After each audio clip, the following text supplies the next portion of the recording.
দেখতে পাচ্ছেন আজ আমার মেয়ে দোয়ার 1 বছর পূর্ণ হইল। আজকে ওর জন্মদিন।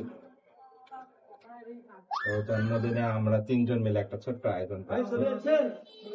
আমি, আমার মেয়ে আর আমার ওয়াইফ।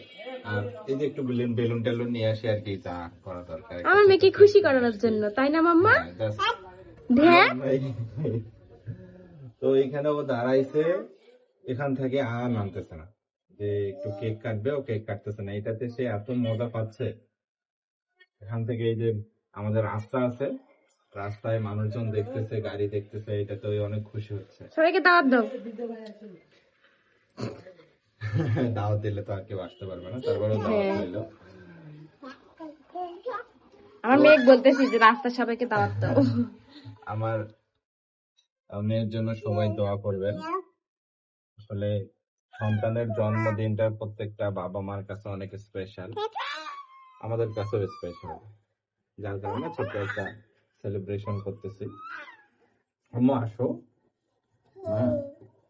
একটা কেকটা কাটে আবার এখানে খেলবা। হ্যাঁ, খেলবা না তুমি? খেলিও এখন। ও রাগ করতেছে, ডাকতেছে, ও রাগ করতেছে। আমরা চলে গেলাম, আমরা চলে যাচ্ছি। কেক কাটবা না? আমরা কিন্তু রাগ করতেছি। আসলে ও কেবল এটা প্রথম বছর, 1 বছর ওই আসলে এই কেক কাটাটা তেমন বোঝে না। কি মজা করতেছে দেখছো? কিন্তু এখানে দাঁড়াইছে মজা সবাইকে বাবা শোনাও তো, বাবা। এই যে দোয়া বল, বাবা। মাম্মা, মাম্মা বলতেছে, বলো মাম্মা, মাম্মা।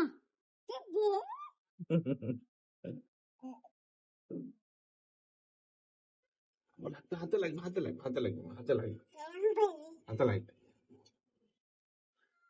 মামাম, মামাম। তো এখন আমরা আসলে কেক কাটবো। আমার মেয়ের জন্য কেক নিয়ে আসছি, কিন্তু ও তো কেক কাটতে রাজি হচ্ছে না।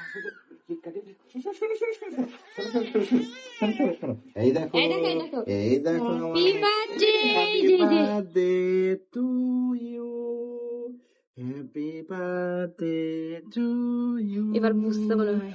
Happy birthday. এই যে নাও নাও, খাও খাও।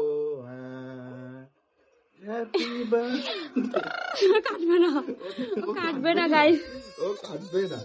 দাঁড়া দাঁড়া, থাক, বাদ দাও বাদ। শোনো, তুমি খেলো, তুমি খেলো। হ্যাপি বার্থডে হয়ে গেছে, কেক না কাটি আমাদের হ্যাপি বার্থডে হয়ে গেছে। ভিডিও শেষ করে দাও তুমি। আচ্ছা, আমার মেয়ে কেক কাটবে না আসলে, ও ওখানে খেলুক। আমার মেয়ের জন্য সবাই দোয়া করবেন, ও যেন অনেক ভালো মানুষ হইতে পারে এবং খাওয়ার দান করে। হ্যাঁ, চাকু খাও তুমি। আমি চলে যাচ্ছি।